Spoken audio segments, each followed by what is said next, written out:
Ladies and gentlemen, we are now awaiting the arrival in the room of Mr. Arnold Schwarzenegger,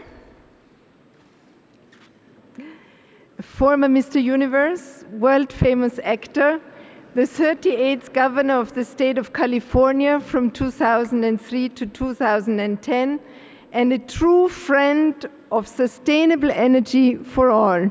Welcome.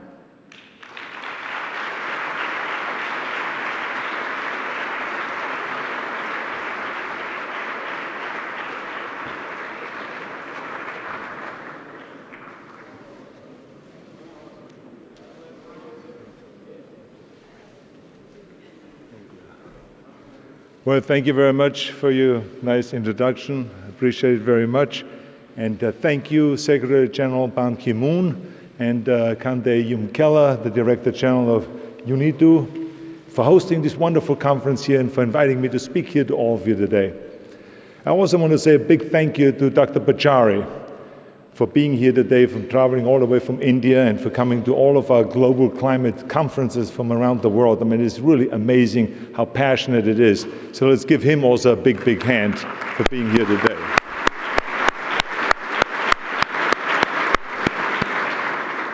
Now, I have to tell you that it is really great. It's wonderful to be back in Austria. And I would like to, right off the top, to say a few words in German. Guten Morgen. Für mich war es wunderschön, wieder einmal hier in Österreich aufwachen zu können. Ich freue mich riesig, hier zu sein.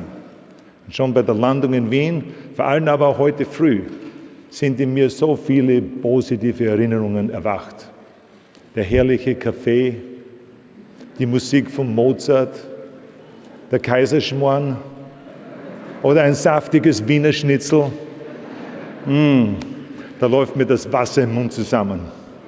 Und na klar, unser steirisches Kürbiskernöl. Amerika ist zwar das Land der unbegrenzten Möglichkeiten, aber hier in Österreich hat für mich ja alles begonnen. Hier habe ich die ersten Handeln gehoben, hier habe ich die ersten Meisterschaften gewonnen. Und hier habe ich meine ersten großen Träume geträumt. Und hier habe ich auch von meinen Eltern speziell die eiserne Disziplin und den Willen zur harten Arbeit mitbekommen. Es gibt in diesem Land so vieles und so viele, denen ich dankbar bin. Ob es jetzt mein guter Freund Alfred Gerstl ist oder der ehemalige Landeshauptmann Joshi Greiner oder Kurtl Brühl oder meine geduldigen Vorgesetzten beim Bundesheer, wo ich Panzerfahrer war, oder die Union Graz für die Trainingsmöglichkeiten. Österreich war auch während meiner Schauspielkarriere immer sehr gut zu mir. Meine Filme waren hier sehr erfolgreich. Auch den Vertretern der österreichischen Medien möchte ich hier danken. Sie haben mich während der Zeit als Bodybuilder und in Hollywood und später, als ich Gouverneur von Kalifornien war, immer fair behandelt. Leider bin ich diesmal nur ganz kurze Zeit hier in Österreich. Aber I'll be back.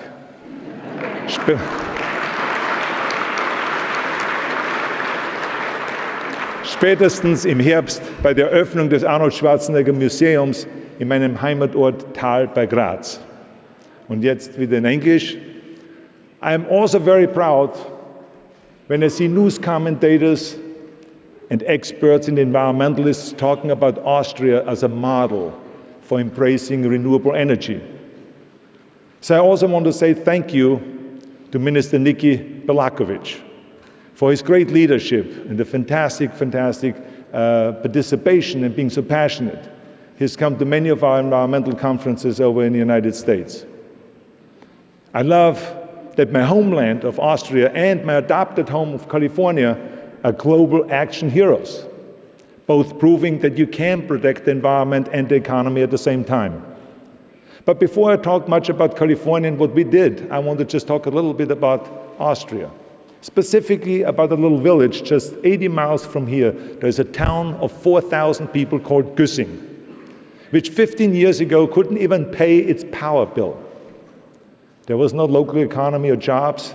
They were relying completely on outside sources for all of their energy, and things looked very grim. It was a city that was destined to fail, but Güssing did not give in to destiny. They made a commitment to generate all of their own energy. And even when people said that they're crazy and it can't be done, they had the will to succeed and to keep moving forward.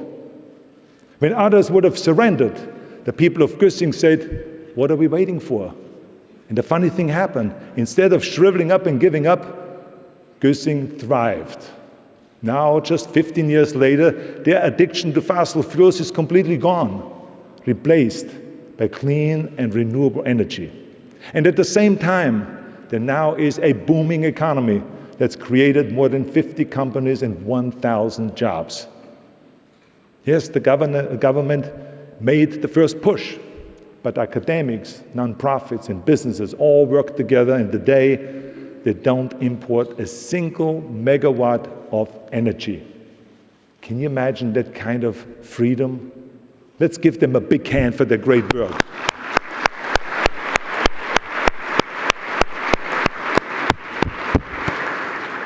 You see, that freedom is what this conference is all about.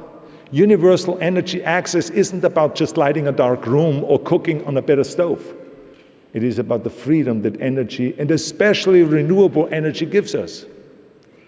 We don't have to be slaves to faulty grids.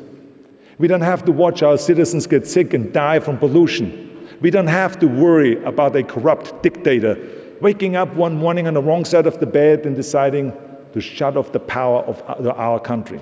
No, today, I would like all of us, as a matter of fact, to commit to do what Güssing did. We need to say that we have had enough of the old energy order, that we are mad as hell and we are not going to take it anymore, that it's time for energy freedom.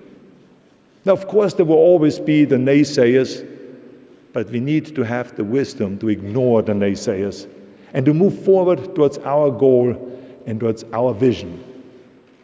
I have heard the naysayers all my life. You can imagine. When I said I wanted to be a bodybuilding champion, they said, can never be done. When I said I want to be a leading man in movies, they said it can't be done. When I wanted to become the governor of the great state of California, they said it can't be done. And you know something? I did all of those things and much more. And so did Güssing. We ignored the naysayers, and Güssing has achieved energy freedom because of that. And the great thing is that all of Austria is heading down that same path, and also California. I mean, when I ran for governor in 2003, I told the people that we would protect the environment and pump up the economy. Some people thought then it was crazy and it can't be done. Plus they said that Schwarzenegger is a Republican. He would never take care of the environment. Plus he's driving those gas-guzzling Hummers, those big cars. He doesn't mean what he's saying, he just wants to get elected. Well, when I was elected, I made sure to keep my promise. We all worked together, Democrats and Republicans, businesses and environmentalists, labor and everyone. And we forgot the divisions of the past so that we could create the policies for the future that were fantastic for both the economy and also the environment. And right away, we showed the people action. We built the hydrogen highway, hydrogen fueling stations all over the state of California. We added 1 million solar roofs, the Green Building Initiative to make our office buildings more energy efficient, the renewable portfolio, 20% of renewables by the year 2010 and 33% by the year 2020. Now you have to add 15% to that because we don't count hydro. And then, of course, the low carbon fuel standard, then the tailpipe emission reductions, and of course, AB 32, our historic climate change law, where we made a commitment to reduce our greenhouse gases by 25% by the year 2020 and an additional 85% by the year 2050. Thank you.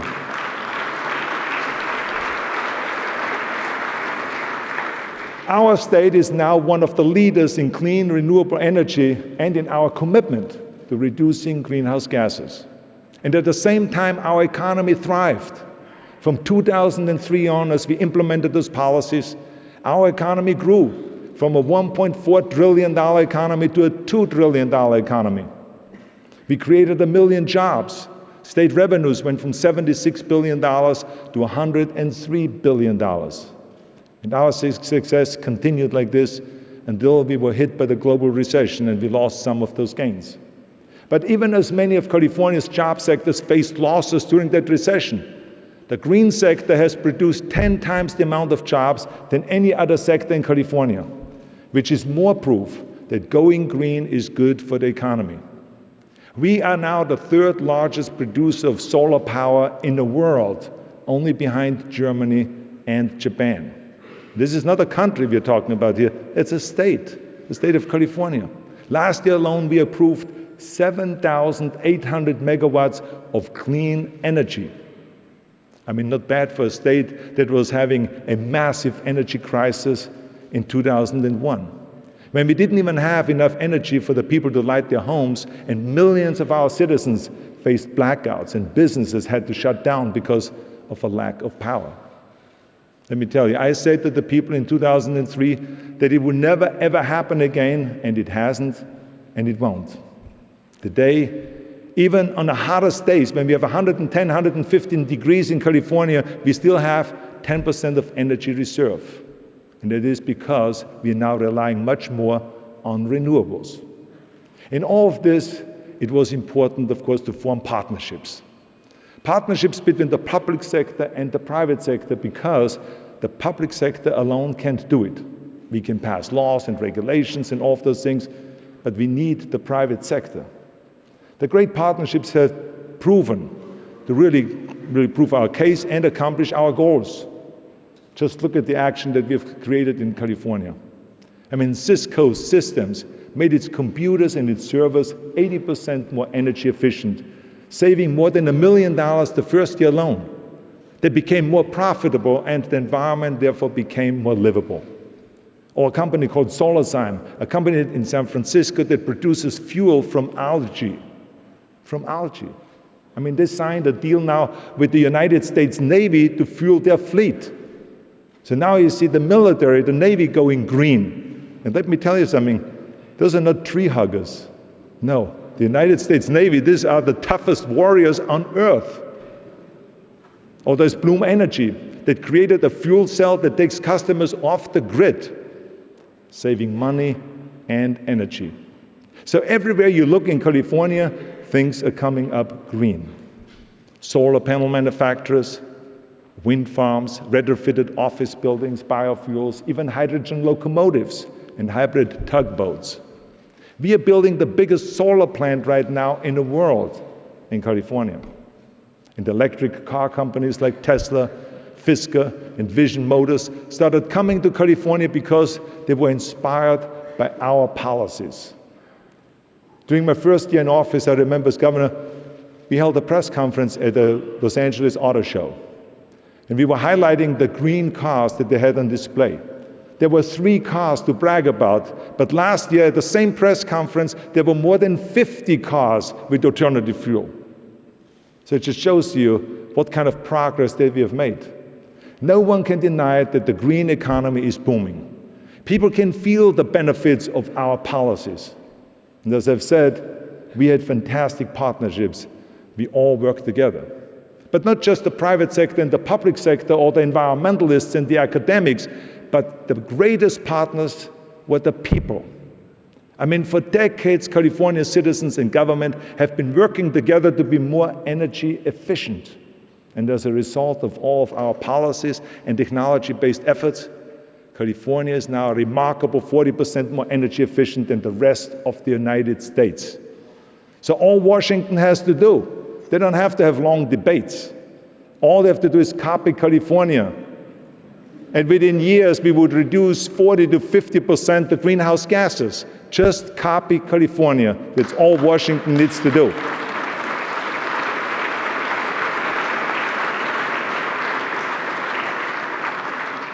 From our light bulbs to our television sets, to our refrigerators and our microwaves and other kitchen appliances, Californians are using some of the most revolutionary technology, and we are saving money and energy. And when you save energy, then of course you also are reducing greenhouse gases. Clearly, we have proven that the idea of protecting the environment and pumping up the economy don't contradict each other, like some of the critics say. As a matter of fact, the Wall Street Journal, which is a very conservative newspaper in America, wrote a major story about what we have accomplished in California, calling our green economy the new California gold rush. California's climate change policy received massive national and international attention. And that's, of course, for two reasons. First of all, our goals actually exceeded the targets of the Kyoto protocols.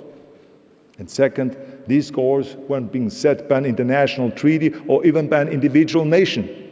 They were being established by a single state. But I will talk more about the power of individual states and provinces and cities and the regional governments a little bit later. We didn't wait for Washington because we knew that Washington was asleep at the wheel. When he saw our success, Secretary General Ban Ki-moon called me and congratulated us. And he even came out to California and we spoke for hours, and he was so amazed that a state, that local government was faster and did things that Washington was not able to do, and not even the international community was able to do. So I told him that it was very important that the UN and us work together, because the UN had actually an enormous contribution. They made an enormous contribution by raising the profile of the issue of climate change and making it a major focus of policy debate around the world.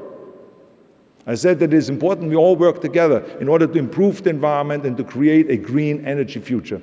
And I was very happy when after we had this meeting, he invited me to come to the 2007 opening session, and to speak there at the opening session at the United Nations, and to pump everyone up and to inspire them to move in the same direction as California. And to be honest, I bragged a lot about California, like I'm doing today, and it felt good.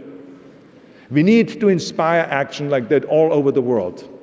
I remember when I was a bodybuilding champion, I didn't just look in the mirror and just flex. No, I was competing and I was winning championships one after the other. But the fact of the matter was most important to me was that I could promote and inspire everyone else that loved to love lifting weights and to get fit and to get healthy. So I was writing books on fitness and filming documentaries like Pumping Iron, giving seminars and posing and lifting at shows in order to get the word out there. And I did the same thing for my films. And I want to do exactly the same thing for the environment and for our green energy future, promoted around the world. I want the world to know the great work that's already going on, whether it's in Denmark or in Finland or in Portugal or in Germany or in Austria or in Asian countries or in African countries or in California. I mean, by getting others excited and coming along with us, we can create green solutions. And we have an impact that multiplies many times. I've said earlier, when it comes to addressing global climate issues, we no longer have to wait for the national capitals in order to make action and to make it happen. We subnational governments have tremendous power of influence, as we have shown as Californians, and therefore we must help. Like in the United States, where California has partnered with 33 other states who are now ready to act. I mean, let's not forget that some of the most powerful movements in human history did not start at the top. The civil rights movement in America to give everyone equal rights, regardless of color, that started on a grassroots level and worked its way up. Or the women's suffrage movement to give women the right to vote, or the labor movement to bring safety to the workplace, or the anti-war movement which actually brought the Vietnam War to an end. Those things did not start in Washington or in Paris or in Moscow or in Beijing. They started at the bottom and they worked their way up. They started at the grassroots level. And the battle for our cause is no different. And that's why we created the Governors Global Climate Summit, to bring regional governments together. As a matter of fact, in order to further empower our subnational approach, last year we launched the R20. R standing for regional governments, and 20 was the original amount of regional governments that came together. And it was with the encouragement of Secretary General Ban Ki-moon. It brings together regional governments, corporations, and educational institutions to create strong and green economies around the world. This way, we can address climate issues in two ways, from the bottom up and from the top down. And I know that one day the two will meet and achieve critical mass. Which brings me to another very important point here, an issue that we have experienced in California. We learned something in California, and that is that we need to do a better job in communicating our cause here. I mean, far too often the arguments for the environment and green energy are made by talking about global climate change, global warming, melting ice caps, rising sea levels, beetle-infested trees, and more forest fires, and so on and so forth. Well, these arguments may be important, but you know something? They don't always work. They don't always work. People can't relate to it. If you live in Texas, what do you care about the polar ice caps that you maybe have never seen? If you're completely landlocked and miles away from the ocean, let's say you live in Salzburg, do you really think you get passionate about rising sea levels? I doubt it. If you're in Copenhagen, what do you care about the beetle-infested trees in Colorado? We have to talk about things that really matter to people. Remember the other side that hates what we're doing? Anything environmentally, green energy and all those things?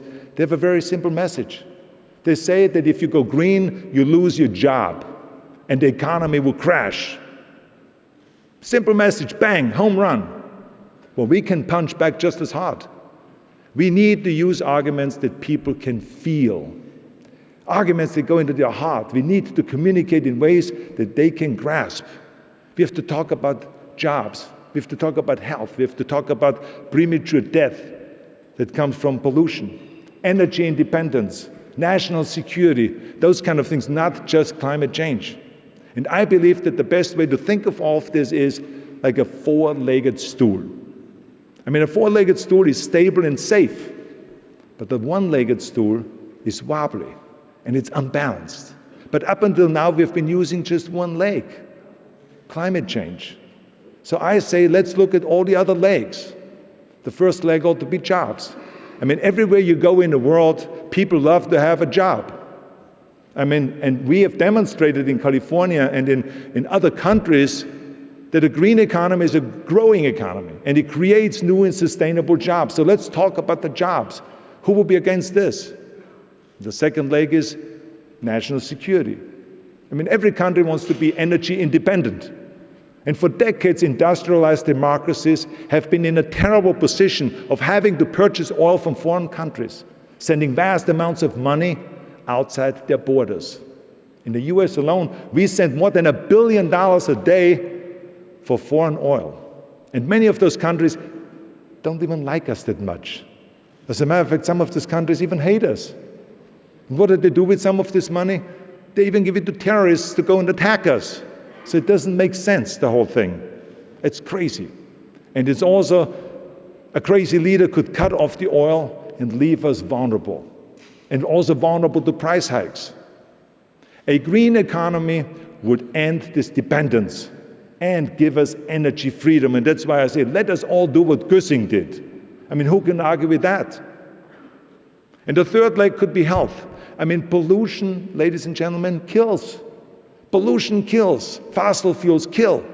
One study by the Cornell University concluded that a staggering 40% of death worldwide are caused by water, air, and soil pollution. Think about that. In the United States alone, 100,000 people, there's a conservative estimate, 100,000 people die a year because of pollution. Now, just to show you how many people that's more than the combined death from car accidents, drunk drivers, gang wars, suicides, the Iraqi war, and the Afghanistan war. Can you believe how many?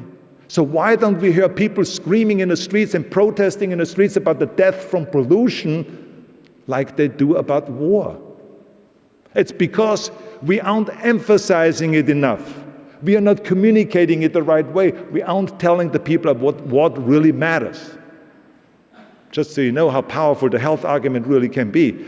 Last year, some of the oil and coal companies who don't like the progress we're making in California have spent millions of dollars to convince the people in California to vote to eliminate our green future.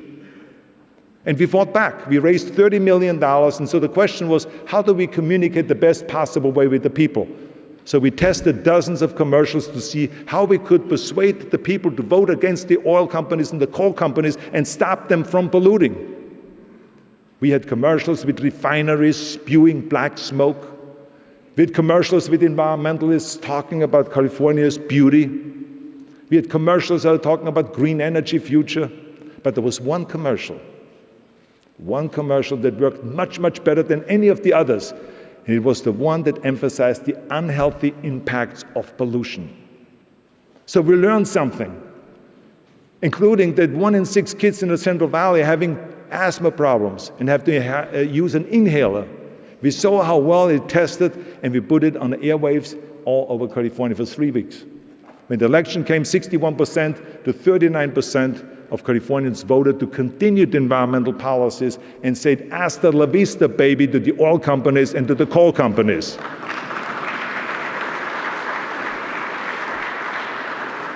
So it just shows to you how important it is to communicate the right way.